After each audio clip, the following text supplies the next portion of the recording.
Welcome back to the Shankly Sessions, the Liverpool podcast we bring you each and every week on the Dynamo Podcast Network. Head over to YouTube, smash that subscribe and bell notification button.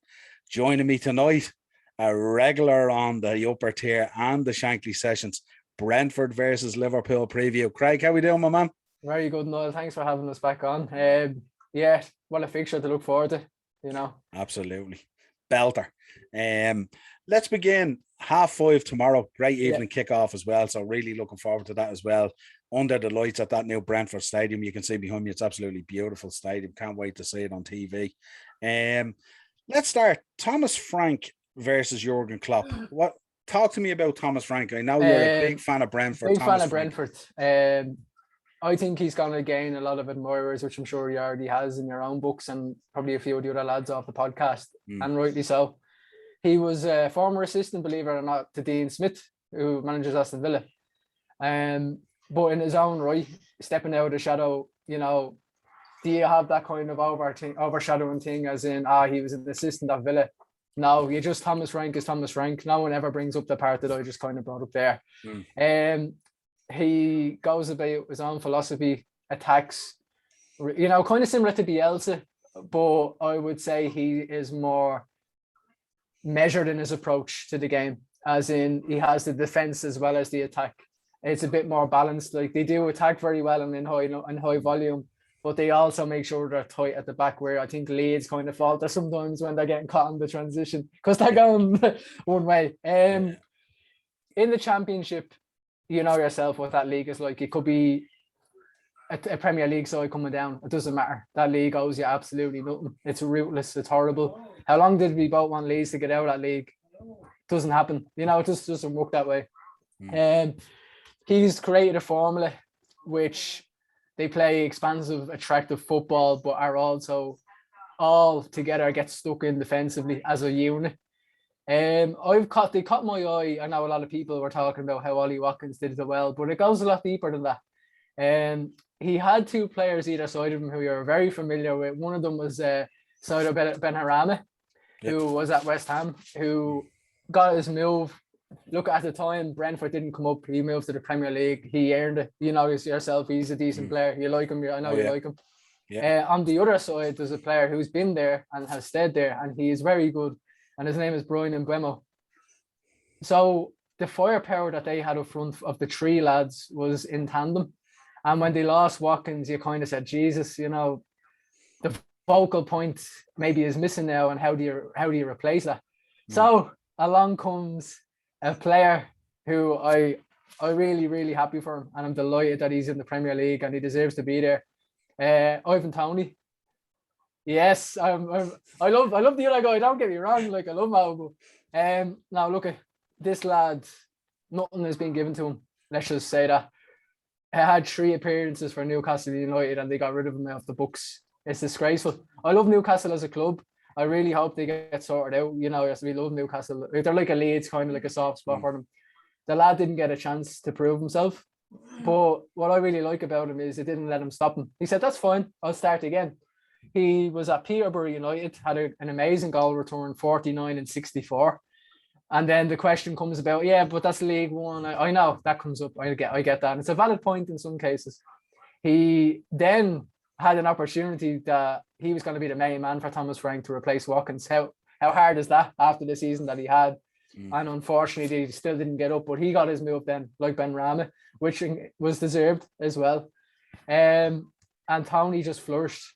As you saw in the Championship last season, he absolutely ran amok. A player who we both know, Sergi Canos, is their number 7, and he's found himself as well.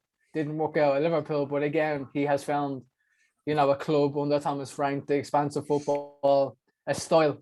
Ivan Toney slightly reminds me of a bit of Patrick Bamford, who I think is no shadow that I love as well. When they're without possession, he immediately, without being told, goes, I'm going back into the midfield 4 as an extra man. His work rate is exceptional. His finishing is really good. He's an absolute awful nightmare in the air, which I'm sure you've seen already with a few games we've had of seeing him. And I'm really hopeful, and I think they could surprise a lot of people this season. And no disrespect to Brentford, but Thomas Frank is going to be on people's radars in a couple of years or so. I truly believe. How do you feel about Brentford yourself, and after kind of picking them up in that, and where you've had a bit of time to obviously see them and their Yeah, players? it was kind of similar to yourself. I was very excited for them coming up, and obviously the new stadium is great. It's a real, it's a new version of an old school setup, really, you know, because so they're right on the action and stuff like that. And I was talking with Darren the other night on the Premier League preview, and Darren made the point, and I think we both made the point really. No one wants to go there to have a game. It's the kind of fixture that you want to get done and put behind you for the season, and hopefully get a good result there. You know, you seen what happened when Arsenal went there; they absolutely got mauled.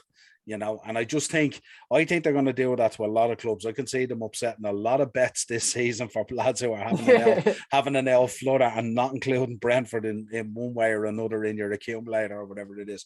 I had them against Wolves, and they proved me wrong because I had Wolves to score, and that shows how resilient they are. I think the boy Tony is unbelievable up front. I think Raya in goals is outstanding. And I think he has a really nice balance and a real nice blend there. What I would fear for Brentford is, as you know, it's a long, hard season. And whether they'll be able to bring those other players in, not dissimilar to ourselves when you think about it, in terms of bringing players off the bench that holds that same quality. Now, I know Thomas Frank is meticulous in his preparation and stuff like that, and I'm sure he'll have even the subs well drilled on the bench and stuff like that as well. But for at the moment, absolutely outstanding start to the season. They must be absolutely delighted. The fans are hopping. The town must be absolutely hopping as well. And to have Premier League football back there with that beautiful stadium all, I mean, what more would they want? It's been absolutely brilliant. But on the flip side of that, you know, I do think, and I'm not taking anything for granted here, there is levels, you know what I mean? And I don't think tomorrow will present a good day for them, because I think we're operating at a level at the moment that reminds me of 18-19 form. And I just think at the moment we're meticulous in our drive forward and in what we want to do. And it's game by game. Klopp has them buzzing again. And we'll get into talking about the team and stuff like that, because as we know, Naby Keita's out with a foot injury. We know that Thiago's going to be out until after the international break with the calf injury. So it's going to be a slightly different midfield. Probably Curtis Jones or someone might come in. So it'll be interesting tomorrow to see what happens. Can Mo Salah keep the good form going? Does Firmino come back into the side, or does he stick with Jota, who's kind of been... He's had a full week, hasn't he? Did he get a full week of training? He's back in full training now. He said, I think 3 or 4 days, but he had been training somewhat, you know. So he might be ready to go. He might start with Jota and maybe bring Firmino on or something like that. But safe to say, we know with Jota at the moment, he's going through a little bit of a spell where he's kind of in and out of games and stuff like that. I think with Virgil at the back there, and with any combination of Virgil, Matip, Gomez, Konate, whoever you want to put in there, I think they should have more than enough to look after Ivan Toney. But I think Tony's outstanding. And as you said, that aerial threat that he presents, is he going to be able to present that to a Virgil van Dijk or a Joel Matip or whatever it is? And whether their back line can deal with the pace of Mo Salah. Trent is back there as well. Trent's back into the team. I heard that today, Klopp's press conference, stuff like that. I think the link-up play at the moment between Trent and Salah and Jordan Henderson coming in from that midfield into that triangle play, I think is outstanding. And I don't know anyone who can deal with that at the moment. And I watched it live against AC Milan. And unbelievable to watch. And it's the pace that it's like, you know, isn't it like the click of the fingers? And you know what we kind of forgot, we haven't really touched on as well. We're not getting frustrated in front of the goal. We're sharp, we're quick, you know, we're present, you know. I'm sure as you saw in person, we're not kind of like, oh, here we're getting to the back line and I don't know what's going on. The lads look on it like, you know, like really on it. Like, and we have goals coming from areas that we generally don't have goals. So it's pressure's kind of off the front three somewhat, even though Salah's outstanding at the moment and Mane's kind of coming back to that Mane that we know in terms of his form. I think this is a real game that sets up well for Jota in terms of maybe grabbing a goal or two, because that focal point of covering Mane and Salah might leave Jota with a bit of space there, because the likes of Mo Salah, you nearly have to double up on him and stuff like that. When no disrespect to Brentford, but they'll nearly have to double up on him to contain him, you know what I mean? Which creates that beautiful space there. The problem is the player on that side, I think it's Henry. He's a decent player, but he does like the Gallivant forward can they deal with exactly what you touched on? Can they deal with the transition? Maybe Mm. not. And at the back, they have Pontus Janssen, who's former Leeds, and they have Ayer, who's Celtic. Not the pacey centre halves. They're more the old school, get rid of stuff. But it suits us because, as you touched on, we don't play for aerial. We play to go through the channels and walk fast. Yeah. Can they cope with it? You know? Yeah, it's whether they'll have, I don't know what you would call it. It's whether they'll have the patience, if you like, to be careful in terms of what they do. Because I know, as you said, if that guy bombs forward and leaves that space there, the way Virgil van Dijk hits those crossfield balls to Mo Salah and even Alisson and stuff like that with his distribution, we should absolutely tear them asunder if that's what happens. So I don't know if Thomas Frank is the kind of guy. We've seen it with Arsenal. He's not the kind of guy that's going to play a Burnley style where he's going to go 2 banks of 4 and stuff like that. They play lovely. They play football very like Brighton with Graham Potter. They play nice football. Yeah. And sometimes when we go against teams that play nice football like that, they're wide open to us and we can absolutely tear them asunder. So it's going to be a very interesting matchup. But I think the good start that they've had to the season, I think it could be halted tomorrow by Liverpool. And I would expect Liverpool, you know, to run out, not easy winners. I think it'll be a tough day at the office, but I think we will get the job done, and I think it'll be reasonably comfortable. That's my thinking at the moment. What's your scoreline prediction for tomorrow? Do you know, I'm thinking somewhere in the region of maybe 3-0. And I'd like to see, if Curtis plays, I'd like to see Curtis get a goal.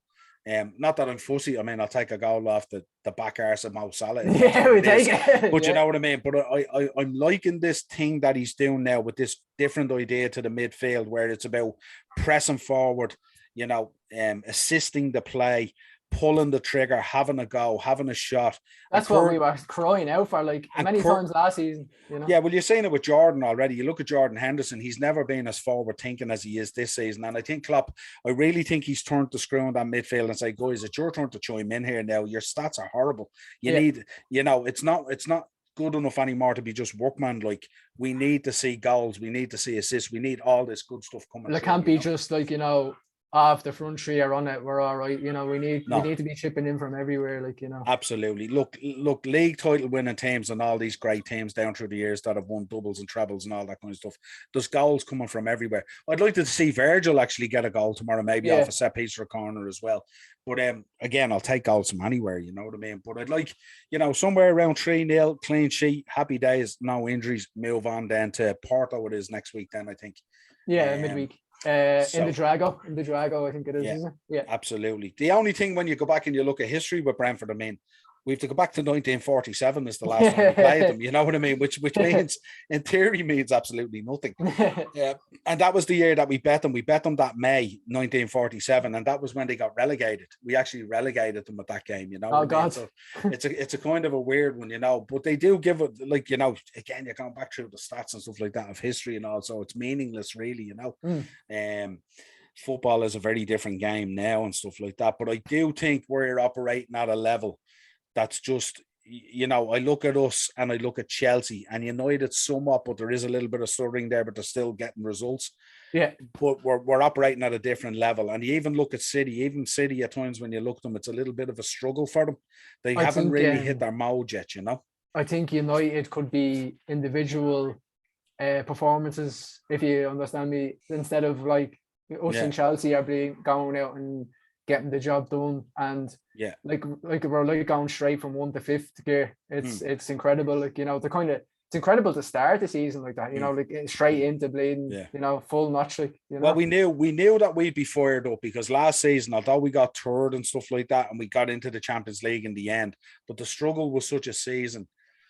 The season was such a struggle, I should say, because of tragedy, because of injuries, because of COVID, because of no fans, like that whole wave is, and it hit most clubs. But I think, you know, that coming third was huge for us, you know what I mean? But I just think this year the boys are gone out there with a point to prove. I think Jurgen Klopp has said, now boys, this is the time to go. We've seen how good Thiago was now that he's back in the team, and now unfortunately he got injured. We've seen how good Keita was doing, and then he was unlucky with the foot injury. You know, Curtis will probably come in tomorrow, maybe Ox or something like that. I don't know what way they're going to mix it up. It'll be interesting to see. But like, we do have genuine options now on the bench, And we've seen that now. We've seen it in the Palace game. We also seen it in the AC Milan game, that you can rotate and expect people to do a job, which is encouraging. And it's good to see as well. I think already this season they're saying he's used 21 players or something like that already. But that's a breath of fresh air. Like that shouldn't be something that we should have to hope for. You know, that's a normal part of a football club. Like you look at Chelsea's depth, and I'm not saying that we should have massive depth like them, but I'm just saying whoever is called upon should be able to do a job. Like Tsimikas has been absolutely outstanding, and fair play to him. You know, Robbo goes out. Maybe on another day we'd be like, Milner, hopefully can go in and do a job. But now we actually have a left back who's like, I'll come in and I'll do a job for you. Yeah. His delivery, Niall, isn't his delivery outstanding? Yeah, it's very accurate, isn't it? Very, very accurate. My God. Yeah, absolutely. And do you know what I noticed about him last week playing as well? There's a kind of a little nastiness to him as well. He likes to get stuck in. Yeah, so he likes to get stuck in. And I know Klopp loves to see that, 100%. But I also think with Origi as well, Origi's been out in the cold for a while. I think if they bring him in and we have that option on the bench, but if he gets minutes, you know what I mean? So if we go 2-3-0 up tomorrow, potentially, I'd like to see Origi being brought on and being given more minutes so he feels part of the team. He feels part of the match day experience. And we'll only get a better Divock Origi by doing that, we know what he's capable of doing. We know the classic goals he has scored. So we know they're in his locker. We've seen the goal he scored last week. He's more than capable, what I mean? So I just think... a bit neglective. I'll hold my hand up myself, and I haven't looked at it from that kind of point of view, and it does make sense. I've kind of took that approach also with the transfer window. We should get rid of him and get someone else. I understand it doesn't work like that. And Origi knows the system. Origi knows the training. Origi knows the club. And I think what you said is spot on. He got a good header. It was a great delivery, Jesus, and a great header. Away from the keeper. And in the AC Milan game, he was so close to two of them as well. He was so unlucky. If you rewatch that game back and you would have said who deserved the goal, I think he'd be the first name on everyone. You were at the game, you would have, but that's how I felt. I was like, how did he not get one? He did everything, but it is refreshing. Even for me, Minamino didn't do himself any harm either. But that's what I'd like. If the lads are going to the African Cup, that's fine. We'll get on and manage it, no problem. Not a big deal about it, that kind of way. Yeah, even knowing tomorrow that Thiago's out and Naby Keita's out and stuff like that, normally that would set alarm bells off. Yeah. But now it's kind of like, that's okay, because we have Jordan there, we have Fabinho, and we'll bring in Curtis or we'll bring in Ox or whatever it is, whatever formation he wants to go with. And then we know that Naby will be back probably for Porto, or he'll be back next week. It's only a minor foot injury. We know that Thiago's coming back off the next international break coming up. So it's not a problem. It's all good. You know what I mean? And it's just, there's no need for excuses. We get on with it. We have this squad of players here. These are the ones that we went into the season with. We should have the confidence behind these players. Let's get on with it and do a proper job, And I think that's the approach that he's taken. And I do think with Origi, he's a confidence player as well. So if you sit him on a bench for 11 months, he's not going to come on and be the Divock Origi. Whereas if you give him that 20, 25, 30 minutes every second game or every couple of games, or you put him in there where you need him and stuff like that, you'll bring up his confidence. He'll score more goals and we'll see a better Divock Origi. And he gives us a brilliant option off the bench because he's something different. It's like when you look at Chelsea and they're playing with Timo Werner and when they had Giroud there. So if it wasn't working with Werner going direct or whatever way it was, they could put Giroud on and Giroud will crop up and get one of those different kind of goals. And we can actually hit Origi in the box aerially, which is good as well, because he'll stay in there. He'll stay in the, And the difference as well in mid-match, if you do make that change as well, teams generally don't think we're going to do that. So they don't expect us to put a big target man up front and stuff like that. So it's a change for them as well. So it gets them thinking about more than stuff like that. And we can swing balls in. Yeah, absolutely. As you said with Tsimikas, absolutely. And the thing about it as well, if we put Origi on, then it gets that mindset in the defence thinking, right, well, we got to watch him. And then someone obviously drops off Mo or someone drops off Mane or Jota or whatever it is. And then the next thing they're freed up to do what they do best and stuff like that. So even if you put him on, even if you're thinking is maybe to use him as a kind of a decoy at times, brilliant.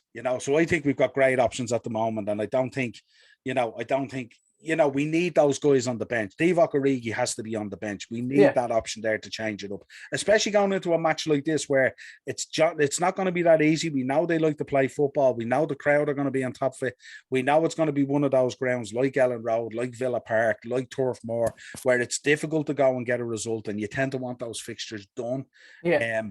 But I do think at the moment there's a different sort of mindset at Liverpool at the moment, and it's laser focused. I can see it in them when they go out there.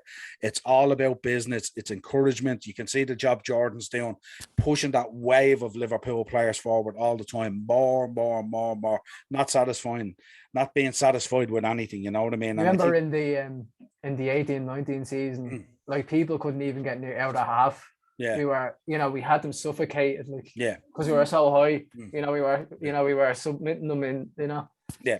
And we seen that last week in the Crystal Palace game where we absolutely suffocated them into their half. And we also seen it in the Milan game as well, where we absolutely pushed them in. And these were for long spells. Sometimes these were 10, 15-minute spells where we absolutely had them in their own half. And it's really encouraging. But I think the difference between the 18-19 and this Liverpool is more measured and controlled and knowing what it needs to do. It's not that kind of heavy metal football where it was gung-ho. This is very, very controlled. You can see how calm Virgil is, how Matip is, how they're all getting involved, going forward and switching and changing. Robbo goes, Trent holds, Trent goes, Robbo holds. You know what I mean? There's a real balanced understanding through the squad as well. You know what I mean? And there's also an expectation through the squad on every single player that steps out there that the expectation is that you're going to perform. You've seen it with the young lads midweek in the Carabao Cup. You know what I mean? Those guys played like they'd been in the team. Coady and the young lad, the young Northern Ireland lad, like, here, look, it happens, but bar that, he had a solid game, fair play to him, and it's great to represent the club, you know what I mean? Yeah, but you look at, say, Coyd Gordon, and Coyd Gordon looks like he had played 10 games 16. for the first time. Jesus. You know what I mean? 16 years of age. The guy is a kid. It's true ball. Unbelievable. And the other thing as well, so forward in his thinking as well, picks up the ball, wants to run at wants people. To just go. So there's a different direct approach this year, and it's great that it's filtering down through the age groups as well, that the future is very bright for Liverpool football. Isn't it great as well that Curtis could be a role model, but he's still learning that? Do you know what I mean? As in, he's learning, but he can still be the kind of like the figure to them, to like the model to base their kind of, It's nearly a thing where the kids are looking at the kids for inspiration. You know what I mean? But the thing that the under-23s coach came out this week and said as well, he turned around and he said, isn't it brilliant that we can see that there is now a basis for the youth to come through, and there is an opportunity there to move into the first team potentially, and that's what they all need to be striving for. And it's absolutely brilliant, you know what I mean? It's just, it's a different mindset to the way we're thinking now, that like this like going out and spending 100 million on a player. No. That doesn't need to happen to be successful. To be successful, you have to have a good structure there and a blend of experience and youth. And like a lot of our experience, like you think about Trent, and many games that Trent played for Liverpool now, you know what I mean? And like he's still only a kid as well, Poor Harvey Elliott, who got injured and stuff like that. Look at how he was getting on. He was going to have an exceptional season. So unlucky with his injury and stuff like we mightn't even have to spend, if you know what I mean, as in, because our development will be so good that we can just, now this player's ready, I want to put him into that position. I don't want to look any further than the club, which is great. I think you'll always look to the market as well, and you might look to a Bazuma or, a Neuhaus or someone like that. You want to bring in that blend of experience, because I'd imagine Curtis going in there and training with Thiago each day and all and stuff like that. That has a huge effect on him. Thiago, born bred winner, absolutely exceptional player. If Curtis Jones is around that guy, if Harvey Elliott's around that guy, that will only lift their game to go, well, this is the level we need to be. That's where I want to be. Like, that's exactly. What, So I think once they keep on going down that road, I think it's absolutely brilliant. You've got Harvey Elliott, who was going there prior to his injury. You know what I mean? He's training with Mane and Salah and Thiago and all these guys. How are you not just going to lift your game and become a better player, And it was brilliant to see it midweek, the way that youth blended in, you know what I mean? And it was fantastic. And Kelleher saving the penalty and all was outstanding. Yeah, it was great. It's great footwork. Yeah. Great footwork. But it just at the moment, I just get a feeling about Liverpool. I'm getting that excited feeling again that we're in for a real good season now. And I'm going to touch wood here that we don't get too much more injuries or knocks or stuff like that. And maybe they can sort out some of this international break rubbish that's going on. How can you have another one already? Oh, God. There's another 2 ahead of us before Christmas. Oh, for God. You know what I mean? I worry about that, about our players more than anything. Are they all right? Are they coming back? Is he okay? Yeah. Well, to sidetrack from that now, you haven't given me your prediction yet. It's very tough, because I have to take into account what you said, which is the truth that, we're playing maximum level stuff, you could be argued already. And no disrespect to Brentford, but Arsenal are not that Arsenal that they were. As in, I can't base it on, oh, well, they did that to Arsenal at home. It's irrelevant.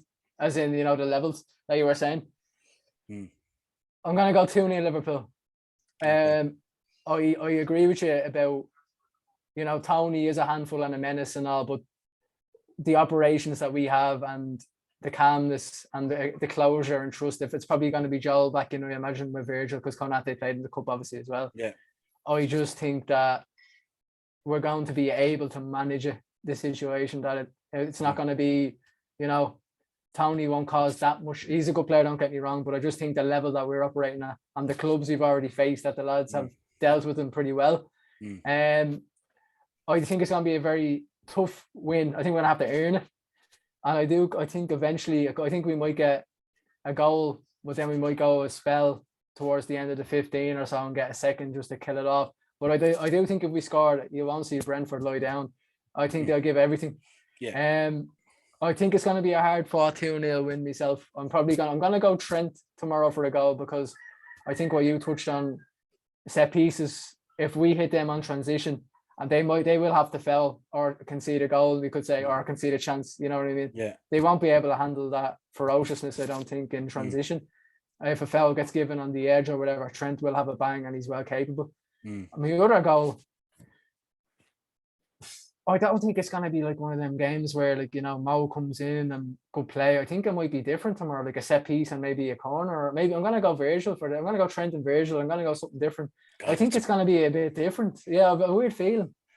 That's a bet builder if there was ever one, isn't it? Trent and Virgil to get both goals. I'll go Pontus Janssen to be booked. No, but I think it's not going to be our usual kind of, like, we play through the lines and we break. I do think this is going to be a very hard fought victory tomorrow. Honestly, I do. How do you feel yourself about it?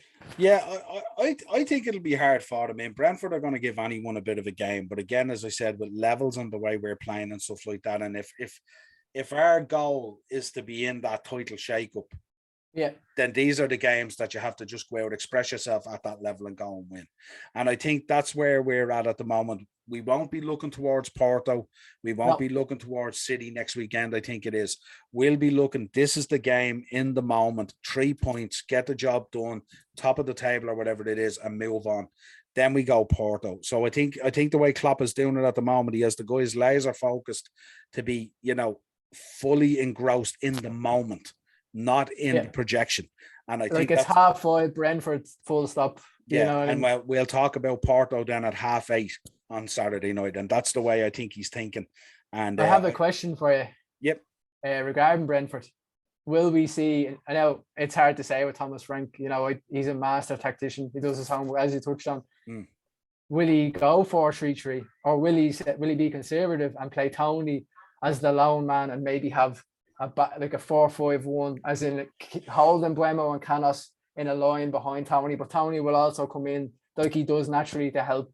Do you think he will see Liverpool and what they are and say, I'm not going to go 4-3-3 and open myself up to an absolute, no disrespect, when football and sides play us, as you said, we tear them an absolute sunder because open isn't the word for it. Do you think he might have seen that and said, like, done his homework and said, right, I'm aware of this.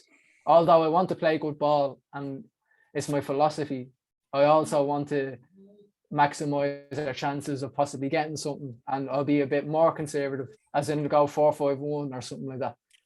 I think I don't see him doing that because a couple of reasons. One, I think if he plays one man up front, he ain't going to get out of the game. Yeah. And two, I think the intensity at which we play at, we will eventually break them down. So I don't know whether he might start like that conservatively. And I think then he might switch it to the 4-3-3 if he sees what way it's going. But I think he's one of those guys, he's like Graham Potter as well. He sets his stall out and you know what you're going to get. And I think when you are playing against these top 3, top 4 sides, you know that you're in for a tough day at the office. So you may as well stick to your principles. And if you fall on your sword of your principles, like when Brentford look at their season, they're not thinking about getting anything off Liverpool. They're not thinking about getting anything off Chelsea or City or whatever it is. So if they do happen to get something that's a bonus, But I think what happens is they'll probably stick to their principles, see how it goes, and I think he might change it up a little bit. There might be a slight tactical change in terms of formation, but I think whatever way he changes the formation, you know what you're getting with us. It's going to be a blistering pace. It's going to be intense. It's going to be backs to the wall. And the only way you would see Brentford getting something out of this is if they have an absolute miraculous day at the back. And they throw bodies in front of everything, similar to what West Ham did against United the other night in the Cup. I think that's the only way you're going to see them getting something out of this. And I think if they play one up front, imagine one up front against Matip and Van Dijk. I mean, Matip could. It's just going to be coming back the way it's going. It's just going to be wave after wave. And I don't know whether Tony is strong enough to hold up the play against those two boys as well. I want to see it. I want to see this challenge. I'm very impressed with him. But this is the elite. This not because we're Liverpool fans, but this is. Like Joel Matip is seriously underrated. It's a criminal. Do you know what I mean? And we know Virgil van Dijk is probably the best centre back in the world. So you're going up against the best centre back in the world, who's the calmest guy in the world, who doesn't get fazed by anyone. You know what I mean? And look at the Chelsea game and the job he did on Lukaku. Is Ivan Toney at Lukaku level? Probably not. Is Virgil van Dijk probably the best in the world? So this is a real test for them, but I just don't know whether he'll be strong enough to hold up the play to invite players on with one up front against the likes of Virgil and Joel Matip. I think, to be honest, Matip could pull out a deck chair if that's the case, and that wouldn't be good for me. I think he'd be better off sticking to his principles, and if he's caught on the break, he's caught on the break, but go down, fall on your sword by playing by your principles. You know what I mean? Look at Graham Potter. Graham Potter plays brilliant football at Brighton, but every so often he gets a walloping. And it just happens that that's the way it goes. But more often than not, he's always competitive in the games. And I think if Brentford tomorrow want to be competitive, they need to stick to what they know and try and see what way the game emerges. I can see them using the likes of Canos and Mbeumo to try and get down the channels, maybe, in behind. And then maybe Tony could act like a false nine, maybe to try and draw Matip and Virgil away, because they know he's not going to probably get much luck. So he might drop and try and take somebody with him, but Virgil and Matip won't go. None of those guys are going. They're not going anywhere. And they know if he drops 25, 30 yards out picking up the ball and stuff like that, he ain't going to cause any danger from there. And if anything, once he drops into that position there to drop deep in the false nine, Fabinho is all over him like a rash. It doesn't even get to Matip and Van Dijk, so it doesn't really matter anyway. But it's a tantalising toy, and I'm glad it's the 5:30 one on TV. It's going to be a great match. Who is going to score for you tomorrow? I called it 3-0, and here's your bet builder. I did say I'd like Virgil to get one. I did say I'd like Curtis to get one. I don't care who gets them, so long as we get them. It could be a day for Jota. If Jota plays, I think if he starts, I think it could be a day for Jota. I mean, he's due a big performance, isn't he? Because he's been drifting in and out of games a little bit. He's been having the kind of spells, like, flickers where he's in and then he's out again and then he disappears for a second. Exactly. And then he come back into it and And he knows Firmino, obviously, either back on the bench or something like that. He's chomping at the bit to go. He's back from injury and stuff like that. So Jota will put in a big performance. So I wouldn't be surprised if we go 3-0. And I'm thinking Virgil, maybe Curtis and Jota. And I would take that all day long. I'd be very happy with that. I'd take that as well. 100%. The only last question for you. Are we going with that beautiful new cream kit with the collar? Are we going to come on, put on the yellow and red, the classic? Brentford's home jersey is red and white stripes. And I'm trying to, do you think cream would clash? Not really. Because the shorts is like a green, isn't it?